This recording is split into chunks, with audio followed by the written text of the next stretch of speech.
നമസ്കാരം സുഹൃത്തുക്കളെ, സ്പോർട്സ് പിച്ചിലേക്ക് ഏവർക്കും സ്വാഗതം. അനീതിക്ക് ഒരു അതിരുണ്ടാകണം BCCI. അസ്ഥിരതയുടെയും അവഗണനയുടെയും ആവർത്തനങ്ങൾ കണ്ടുമടുത്ത ഇന്ത്യൻ ക്രിക്കറ്റ് ആരാധകർ ഇന്ന് ഒരേ സ്വരത്തിൽ ചോദിക്കുകയാണ്, നമ്മുടെ സഞ്ജു വിശ്വനാഥ് സാംസൺ ചെയ്ത തെറ്റെന്താണ്? സ്ക്രീനിൽ കാണുന്ന ഈയൊരു ചിത്രം ശ്രദ്ധിക്കൂ. അതെ, സ്പോർട്സ് കീട പുറത്തുവിട്ട ഇന്ത്യയുടെ ഒഫീഷ്യൽ സ്ക്വാഡ് ലിസ്റ്റാണ് ഇപ്പോൾ സോഷ്യൽ മീഡിയയിൽ കനത്ത യുദ്ധക്കളമായി മാറിയിരിക്കുന്നത്. വരാനിരിക്കുന്ന ഇംഗ്ലണ്ട് പര്യടനത്തിനുള്ള ഇന്ത്യൻ ഏകദിന ടീമിനെ BCCI പ്രഖ്യാപിച്ചിരിക്കുന്നു. ശുഭ്മാൻ ഗില്ലിന്റെ ക്യാപ്റ്റൻസിയിൽ പ്രഖ്യാപിച്ച ഈ 15-അംഗ ടീമിലേക്ക് ഒന്ന് കണ്ണോടിച്ചു നോക്കൂ. ബാറ്റർമാരായി ശുഭ്മാൻ ഗിൽ, രോഹിത് ശർമ്മ, വിരാട് കോഹ്ലി, ശ്രേയസ് അയ്യർ എന്നിവരുണ്ട്. വിക്കറ്റ് കീപ്പർമാരായി KL രാഹുലും ഇഷാൻ കിഷനും ടീമിൽ ഇടം നേടി. ഓൾറൗണ്ടർമാരായി വാഷിംഗ്ടൺ സുന്ദർ, അക്സർ പട്ടേൽ, നിതീഷ് കുമാർ റെഡ്ഡി.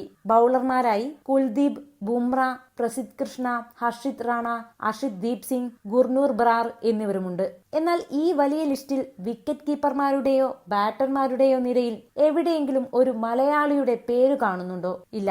2020 ലോകകപ്പിലെ വിശ്വവിജയിയും കളിയിലെ പ്ലെയർ ഓഫ് ദി ടൂർണമെന്റുമായി തിളങ്ങി നിൽക്കുന്ന സഞ്ജു സാംസൺ എന്ന പ്രതിഭയുടെ പേര് ഈ ലിസ്റ്റിൽ എവിടെയുമില്ല. തന്റെ കരിയറിലെ ഏറ്റവും മികച്ച ഫോമിൽ നിൽക്കുമ്പോഴും കളിച്ച അവസാന ഏകദിന മത്സരത്തിൽ ദക്ഷിണാഫ്രിക്കൻ മണ്ണിൽ പോയി സെഞ്ചുറി അടിച്ചുകൂട്ടിയിട്ടും 56-ന് മുകളിൽ ബാറ്റിംഗ് ശരാശരിയുള്ള ഒരു കളിക്കാരനെ ഏത് ക്രിക്കറ്റ് യുക്തിയുടെ അടിസ്ഥാനത്തിലാണ് സെലക്ടർമാർ പുറത്തിരുത്തിയത്? വിക്കറ്റ് കീപ്പർമാരുടെ സ്ഥാനത്ത് മാസങ്ങളായി അന്താരാഷ്ട്ര ഏകദിനത്തിൽ ഫോം കണ്ടെത്താൻ പാടുപെടുന്ന KL രാഹുലിനെ കുത്തിനിറച്ചപ്പോൾ സഞ്ജുവിന് എന്തുകൊണ്ട് ഒരവസരം നൽകിയില്ല?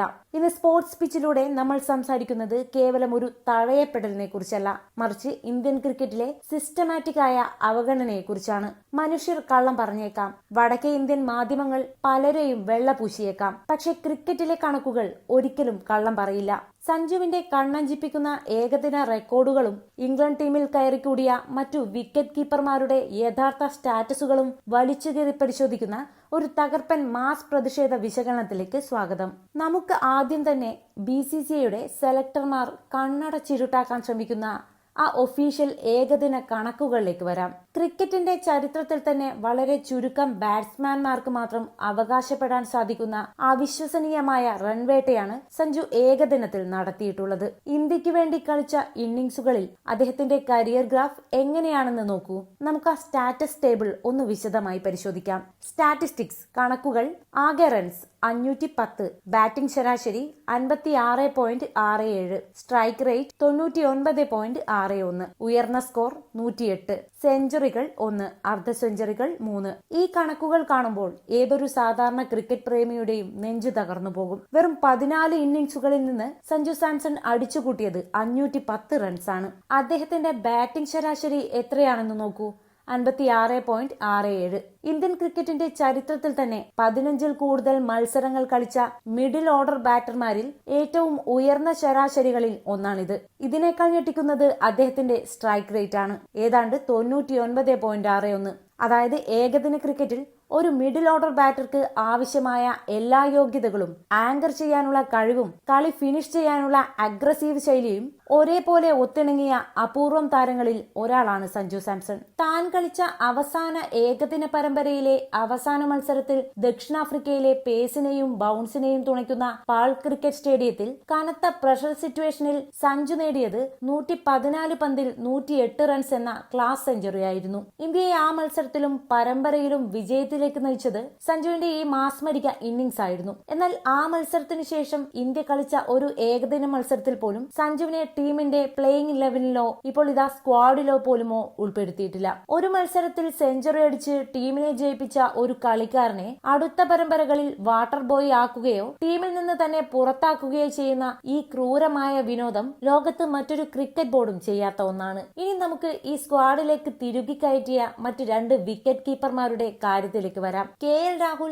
ഇഷാൻ കിഷൻ എന്നിവരാണ് ടീമിലുള്ള വിക്കറ്റ് കീപ്പർമാർ. ഒപ്പം മുൻനിരയിൽ ശ്രേയസ് അയ്യരുമുണ്ട്. ആഭ്യന്തര ക്രിക്കറ്റിലും IPL-ലും ഫോം കണ്ടെത്താൻ വലിയ രീതിയിൽ പതറുന്ന ഇഷാൻ കിഷൻ എന്ത് പ്രകടനത്തിന്റെ അടിസ്ഥാനത്തിലാണ് സഞ്ജുവിനെ മറികടന്ന് ടീമിലെത്തിയത്? കിഷൻ ഒരു ഓപ്പണറോ അല്ലെങ്കിൽ ടോപ്പ് ഓർഡർ ബാറ്ററോ ആണ്. എന്നാൽ ഇന്ത്യയുടെ ടോപ്പ് ഓർഡറിൽ നിലവിൽ രോഹിത് ശർമ്മ, ശുഭ്മാൻ ഗിൽ, വിരാട് കോഹ്ലി എന്നിവർ ഉറപ്പായ സ്ഥാനമുള്ളവരാണ്. അങ്ങനെയെങ്കിൽ ഒരു ബാക്കപ്പ് കീപ്പറായി മിഡിൽ ഓർഡറിലും ലോവർ മിഡിൽ ഓർഡറിലും ഒരേപോലെ അപകടകാരിയായ സഞ്ജുവിനെയല്ലേ ടീമിന് ആവശ്യം? എന്നിട്ടും ഇഷാൻ കിഷന് മുൻഗണന നൽകിയത് വ്യക്തമായ ലോബിയിങ്ങിന്റെ ഭാഗമായിട്ടല്ലേ എന്ന് ആരാധകർ സംശയിച്ചാൽ അവരെ കുറ്റം പറയാൻ ഒക്കുമോ? സീനിയർ താരമെന്ന പരിഗണനയിലാണ് രാഹുൽ വരുന്നത്. രാഹുൽ മികച്ച കളിക്കാരൻ തന്നെയാണ്. എന്നാൽ പ്രഷർ സിറ്റുവേഷനുകളിൽ കളി പതുക്കെയാക്കുന്ന അദ്ദേഹത്തിന്റെ ശൈലി പലപ്പോഴും ഇന്ത്യക്ക് വലിയ ടൂർണമെന്റുകളിൽ തിരിച്ചടിയായിട്ടുണ്ട്. ആധുനിക ഏകദിന ക്രിക്കറ്റ് ഡിമാൻഡ് ചെയ്യുന്നത് 100-നടുത്ത് സ്ട്രൈക്ക് റേറ്റിൽ റൺ സ്കോർ ചെയ്യുന്ന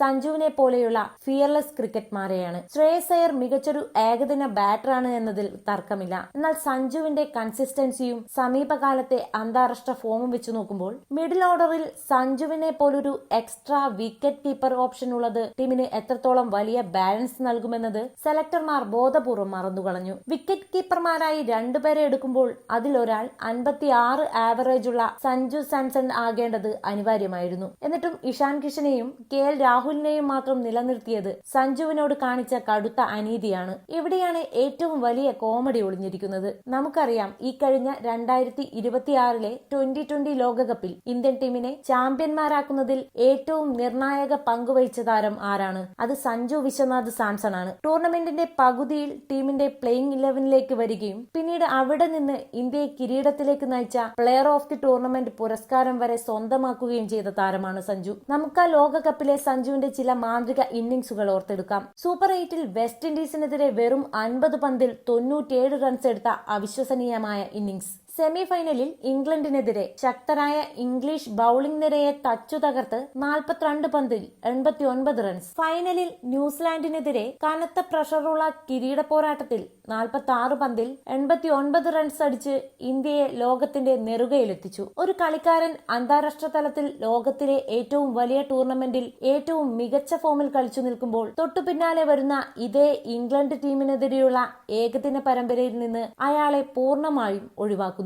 ഇത് എവിടുത്തെ ന്യായമാണ്? ഫോമില്ലായ്മയുടെ പേര് പറഞ്ഞ് സഞ്ജുവിനെ മാറ്റാൻ സെലക്ടർമാർക്ക് കഴിയില്ല. കാരണം അദ്ദേഹം കരിയറിന്റെ ഏറ്റവും വലിയ പീക്ക് അവസ്ഥയിലാണ് നിൽക്കുന്നത്. വൈറ്റ് ബോൾ ക്രിക്കറ്റിൽ ഫോമിലുള്ള ഒരു താരത്തെ അതേ ആത്മവിശ്വാസത്തോടെ അടുത്ത ഫോർമാറ്റിലും കളിപ്പിക്കുക എന്നതാണ് ഒരു നല്ല മാനേജ്മെന്റിന്റെ ലക്ഷ്യം. എന്നാൽ ഇവിടെ സംഭവിച്ചത് നേരെ തിരിച്ചാണ്. സഞ്ജുവിന്റെ കരിയറിലെ ഏറ്റവും വലിയ വില്ലൻ BCCI അദ്ദേഹത്തിന് നൽകുന്ന അസ്ഥിരതയാണ്. ഇന്ത്യൻ ടീമിൽ ഒരു താരത്തിന്റെ സ്ഥാനം സുരക്ഷിതമാണെന്ന ബോധ്യമുണ്ടെങ്കിൽ മാത്രമേ അയാൾക്ക് ഭയമില്ലാതെ കളിക്കാൻ സാധിക്കൂ. ശ്രേയസ് അയ്യർക്കോ KL രാഹുലിനോ ഇഷാൻ കിഷനോ ലഭിച്ചതുപോലെയുള്ള കരിയർ സുരക്ഷിതത്വം സഞ്ജുവിന് ഒരിക്കൽ പോലും ഈ മാനേജ്മെന്റ് നൽകിയിട്ടില്ല.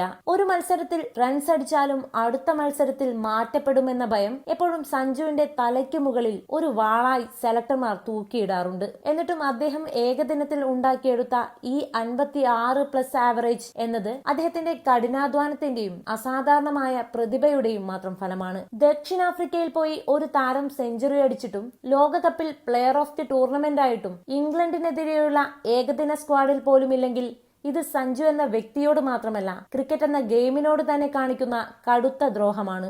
ഇന്ത്യൻ ക്രിക്കറ്റിലെ ഈ വടക്കൻ മുംബൈ ലോബി തന്നെയാണ് എപ്പോഴും സഞ്ജുവിനെ പോലെയുള്ള ദക്ഷിണേന്ത്യൻ താരങ്ങളുടെ വഴിമുടക്കുന്നത് എന്ന് ആരാധകർ പറയുന്നതിൽ പൂർണ്ണമായും തെറ്റു പറയാൻ കഴിയില്ല. ഒരു പരാജയമുണ്ടായാൽ സഞ്ജുവിനെ ടീമിന് പുറത്താക്കാൻ കാത്തിരിക്കുന്ന വലിയൊരു വിഭാഗം ക്രിക്കറ്റ് പണ്ഡിറ്റുകൾ BCCIക്ക് ഉള്ളിലുണ്ട്. എന്നാൽ അവരെയെല്ലാം തന്റെ ബാറ്റ് കൊണ്ട് നിശബ്ദനാക്കിയ സഞ്ജുവിനെ ഇപ്പോൾ ഇതാ സെലക്ഷൻ കമ്മിറ്റി തന്നെ ബോധപൂർവം തഴഞ്ഞിരിക്കുന്നു. ശുഭ്മാൻ ഗില്ലിന്റെ നായകത്വത്തിൽ യുവനിരയുമായി ഇംഗ്ലണ്ടിലേക്ക് പോകുന്ന ഇന്ത്യൻ ടീമിന് സഞ്ജുവിനെ പോലൊരു സീനിയർ എക്സ്പീരിയൻസ്ഡ് താരത്തിന്റെ സാന്നിധ്യം മിഡിൽ ഓർഡറിൽ അങ്ങേയറ്റം ആവശ്യമായിരുന്നു. പ്രത്യേകിച്ച് ഇംഗ്ലണ്ടിലെ സ്വിംഗ് ഉള്ള പിച്ചുകളിൽ കളി നിയന്ത്രിക്കാനും ആവശ്യാനുസരണം സ്കോറിംഗ് റേറ്റ് ഉയർത്താനും സഞ്ജുവിനുള്ള അത്രയും ടെക്നിക്കൽ ക്വാളിറ്റി ഇന്നത്തെ യുവതാരങ്ങളിൽ പലർക്കുമില്ല.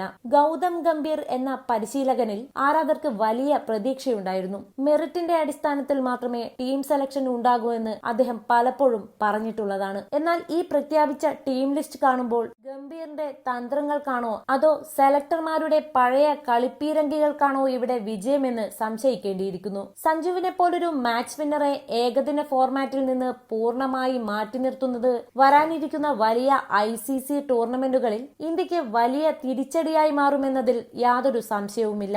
അതേ സുഹൃത്തുക്കളെ, സഞ്ജു സാംസൺ എന്ന വൻമരത്തെ വെട്ടിമാറ്റാൻ നോക്കുന്നവർ ഒന്ന് മനസ്സിലാക്കുക, അദ്ദേഹം വേരുകളാഴ്ത്തി പടർന്നു പന്തലിച്ച ഒരു ജനതയുടെ നെഞ്ചിലെ വികാരമാണ്. ഈ വീഡിയോ നിങ്ങൾക്ക് ഇഷ്ടപ്പെട്ടെങ്കിൽ തീർച്ചയായും ലൈക്ക് ചെയ്യുക, പരമാവധി നിങ്ങളുടെ ക്രിക്കറ്റ് ഗ്രൂപ്പുകളിലേക്ക് ഷെയർ ചെയ്യുക. ഇന്ത്യൻ ക്രിക്കറ്റിലെ ഇതുപോലെയുള്ള കൃത്യമായ സ്റ്റാറ്റസ് വിശകലനങ്ങളും റെക്കോർഡ് വാർത്തകളും ആദ്യമേ അറിയാൻ സ്പോർട്സ് പിച്ച് ചാനൽ ഇപ്പോൾ തന്നെ സബ്സ്ക്രൈബ് ചെയ്യുക. മറ്റൊരു കിടിലൻ വീഡിയോയുമായി വീണ്ടും കാണാം. നന്ദി, നമസ്കാരം. പ്രിയപ്പെട്ടവരെ, നിങ്ങൾക്ക് ഈ വീഡിയോ ഇഷ്ടമായെങ്കിൽ ദയവായി ലൈക്ക് ചെയ്യുക, കൂടുതൽ ആളുകളിലേക്ക് ഷെയർ ചെയ്യുക. പിന്നെ ഇതുപോലുള്ള വളരെ മൂല്യമുള്ള അർത്ഥവത്തായ കഥകൾക്കും വീഡിയോകൾക്കും വേണ്ടി ഞങ്ങളുടെ ഈ ചാനൽ സബ്സ്ക്രൈബും ചെയ്യുക.